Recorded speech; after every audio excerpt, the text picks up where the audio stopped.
ابھی تک جاگنگ کر رہا ہوں، 8 سے اوپر ہو گیا ٹائم، اللہ کی مہربانی سے۔ اگر صحت کو برقرار رکھنا ہے، صحت مند رہنا ہے، تو پھر آپ کو ورزش لگانی پڑے گی، جاگنگ کرنی پڑے گی۔ بہترین جگہ ہے گھاس والی جاگنگ کے لیے، ننگے پاؤں بھی جاگنگ ہو جاتی ہے، بہترین گراؤنڈ ہے جاگنگ کے لیے۔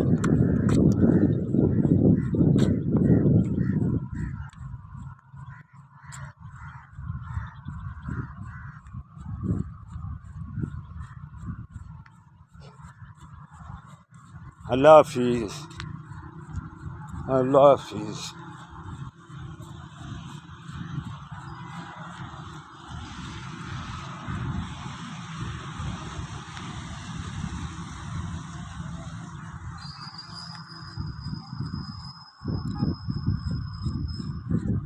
اللہ حافظ۔ السلام علیکم ورحمۃ اللہ۔